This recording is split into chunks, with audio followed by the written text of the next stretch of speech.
कोई काम नहीं हुआ है। अगर काम होता तो वो राम के नाम पर वोट नहीं मांगते। अभी देखिएगा चुनाव में वो राम के नाम पर वोट मांगने का काम करेंगे। और अभी प्रचार प्रसार शुरू है कि जो राम के लाए हैं हम उनको लाएंगे। राम इस देश में हजारों सालों से देश का नौजवान जान रहा है कि 2 करोड़ नौकरी का वादा ये सरकार किया था। हर साल 2 करोड़ रोजगार देंगे। बिल्कुल। और आज 10 साल होने वाला है, 20 करोड़ नौकरी कहाँ है? 45 साल में सबसे ज्यादा बेरोजगारी का रिकॉर्ड है। जो करोड़ों नौकरियां देती थी रेलवे, वो रेलवे जो है वो बिक चुकी है। अब रेलवे नौकरियां नहीं देती हैं। और जो लोग ये कहते हैं कि निजीकरण होने से साफ सफाई रहता है, ट्रेन मतलब ट्रेन गंदा था उसका जिम्मेवार सरकार है, उसका जिम्मेवार लोग है, उसका जिम्मेवार सरकारी संस्थान को सुरक्षित रखना, स्वच्छ रखना किसकी जिम्मेवारी है? सरकार की जिम्मेवारी है ना भाई। अब घर मेरा गंदा रहेगा तो घर में बेच लेंगे कि घर को सफाई करेंगे ना जी? चल रहा आज से 10 साल पहले इस देश में 50 लाख करोड़ का कर्ज था, विदेशी कर्ज। आज 200 लाख करोड़ का कर्ज है। 200 लाख का करोड़। बिल्कुल। तो महंगाई कैसे ठीक? महंगाई आप आज से 9 साल पहले आप जान लीजिए, पेट्रोल का भाव 60 रुपये था, आज 110 रुपये है। डीजल का भाव 40 रुपये था, आज 100 रुपये है। तो महंगाई कहाँ? महंगाई तो ट्रिपल बढ़ गई। निर्भर विश्वविद्यालय कैसे बनेगा? आप कह रहे हैं कि विश्वविद्यालय में जो खर्चा है, जो कॉलेज में खर्चा है, वो छात्रों से वसूल लीजिए। छात्र कहाँ से लाएंगे? बिहार के छात्र कहाँ से देंगे? यहाँ 80% 85% लोग जो सरकारी स्कूल में पढ़ते हैं वो क्योंकि वो गरीब बच्चा है, क्योंकि वो भी SC ST माइनॉरिटी का बच्चा है, इसीलिए वो गरीब बच्चा है। और आप उसको कहिएगा आप मोटा फीस, तुम्हारे पास पैसा है तो तुम कॉलेज आओ, तुम्हारे पास पैसा नहीं है तो तुम कॉलेज नहीं आओ। ये नई शिक्षा नीति 2020 कहती है कि आपके पास पैसा है तो कैंपस आइए, नहीं पैसा है तो घर बैठिए। तो वो अपने खुद आत्मनिर्भर बन जाए। काहे लोग से वोट मांगते हैं? अपने वोट देकर अपने जीत जाए। इस देश का एक डेमोक्रेटिक सिस्टम है भाई, लोग एक दूसरे पर आधारित है ना भाई। यहाँ पे बेगूसराय के सांसद हैं गिरिराज सिंह, उन्होंने कहा था बेगूसराय में दिनकर विश्वविद्यालय हम बनवा देंगे। कहाँ है विश्वविद्यालय भाई? और जब यहाँ आते हैं तो खाली दंगा वाला बात करके चले जाते हैं। नमस्कार, मैं अखलाक, आप देखें टुडे पब्लिक। आज मेरी मौजूदगी बिहार के बेगूसराय में हुई है।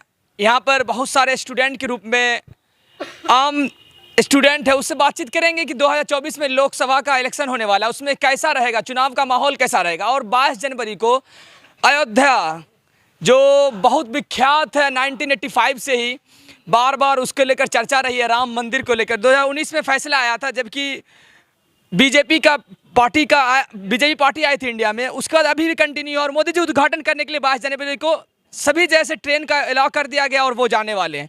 तो क्या वो राम मंदिर को लेकर बहुत बड़ा इम्पैक्ट पड़ेगा? बीजेपी क्या ये मुद्दा बनाएगी? और कांग्रेस वालों का क्या कहना है?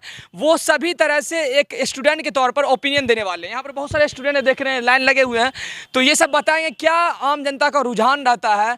और जो ये पॉलिटिक्स होगा, बस कुछ ही महीने बाकी है, 2024 की लोकसभा वोटिंग होने वाली है, उसमें किस तरह का रुझान रहेगा और आम जनता किसके तहत वोट करेगी? क्या 9 साल में बीजेपी अच्छी काम कर पाई है राम मंदिर को छोड़कर या लेकर? सही रहा ना रहा, वो सब चीज़ें बात करेंगे। जी, आपका नाम क्या हुआ? मेरा नाम अजय कुमार हुआ। अजय कुमार, आप क्या काम करते हैं स्टूडेंट के रूप में? हम यहाँ के छात्र भी हैं, GD कॉलेज के छात्र हैं और स्टूडेंट एक्टिविस्ट भी हैं। स्टूडेंट एक्टिविस्ट के रूप में आप लोग है ना? अच्छा, कैसा रहा 9 साल में, कैसा गुजरा आप लोगों के लिए? उससे पहले भी कांग्रेस की सरकार रही 60-70 साल, और फिर अभी 9 साल 10 साल से बोल रहे हैं। कुछ लोगों का कहना है कि मतलब राम मंदिर का फैसला नहीं हो रहा था तो वो वाला 2019 में करवाएं, फिर राम मंदिर का स्ट्रक्चर सब चीज़ मोदी की है, और 22 जनवरी को उद्घाटन भी है जो इनॉग्रेशन जिसको कहते हैं। उसमें कैसा रहा? क्या लगता है बीजेपी पार्टी का?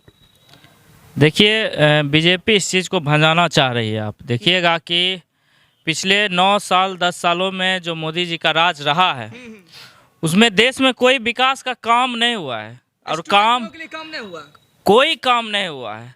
अगर काम होता तो वो राम के नाम पर वोट नहीं मांगते। अभी देखिएगा चुनाव में वो राम के नाम पर वोट मांगने का काम करेंगे। और अभी प्रचार प्रसार शुरू है कि जो राम के लाए हैं हम उनको लाएंगे। राम इस देश में हजारों सालों से है, हजारों साल से पहले से राम और रामायण चल रहा है। आप आए हैं 10 साल पहले, तो आप अपने आने की बात करिए कि हमने क्या काम किया है जो आप हमको वोट दीजिए। लेकिन अब देखिएगा कि लोगों को धार्मिक मुद्दों पर, सांप्रदायिक मुद्दों पर एकत्रित करके वोट लेना चाह रहे हैं, जो कि कतई संभव नहीं है। इस देश का नौजवान जान रहा है कि 2 करोड़ नौकरी का वादा ये सरकार किया था। हर साल 2 करोड़ हर लोगों को रोजगार देंगे, बिल्कुल। नौकरी देंगे, हाँ। और आज 10 साल होने वाला है, 20 करोड़ नौकरी कहाँ है? दिखाइए ना। मोदी सरकार का 10 साल और यंग इंडिया का 10 साल हमने तैयार किया हुआ है। आप तैयार करके रखे हुए हैं ना? बिल्कुल। हाँ। जो 2024 का चुनावी एजेंडा हम लोग बनाएंगे युवाओं के लिए। यहाँ पे बेगूसराय के सांसद हैं गिरिराज सिंह, उन्होंने कहा था बेगूसराय में दिनकर विश्वविद्यालय हम बनवा देंगे।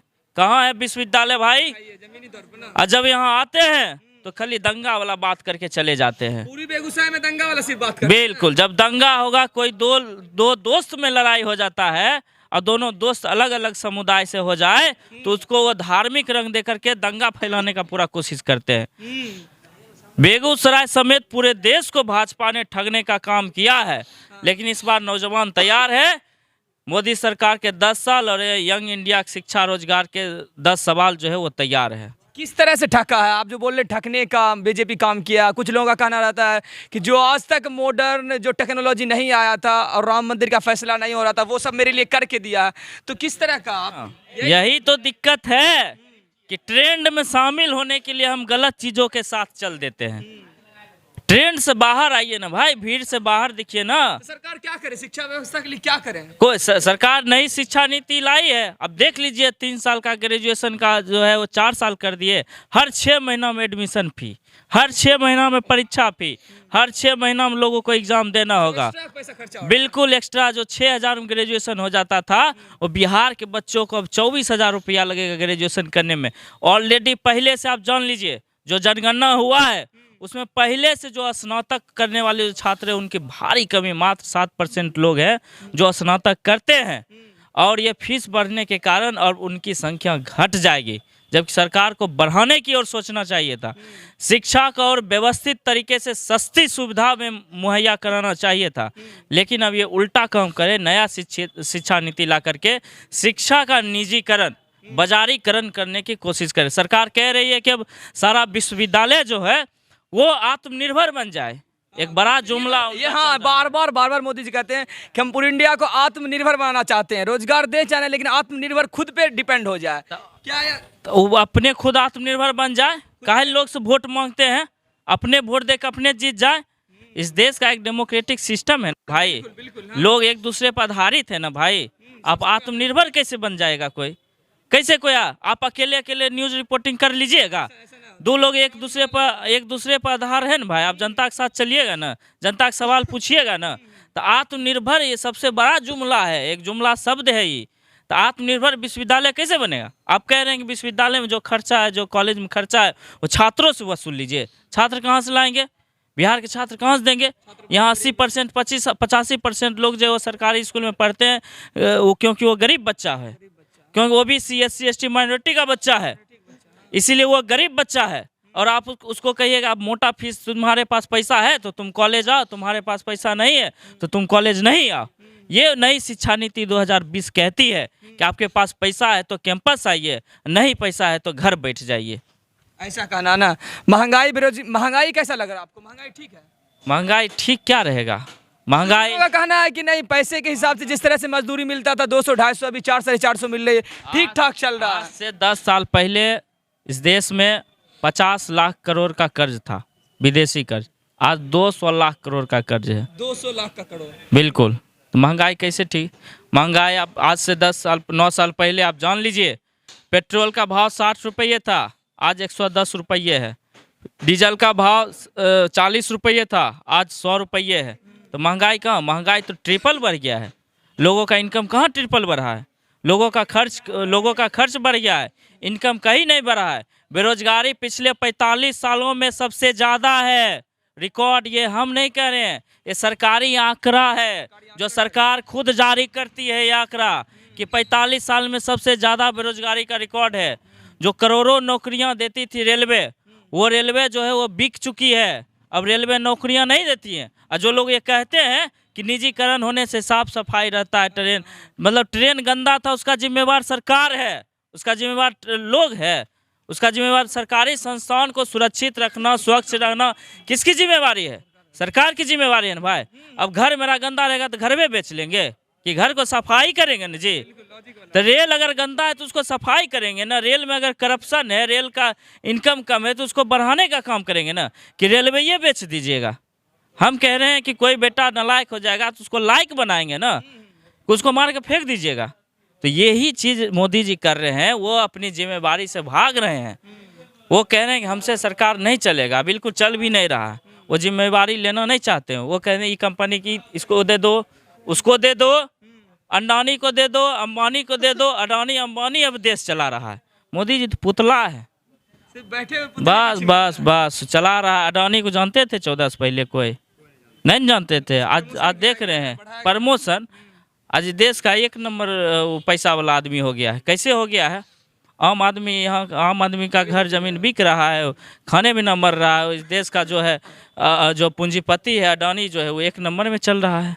ये हालात बना हुआ है।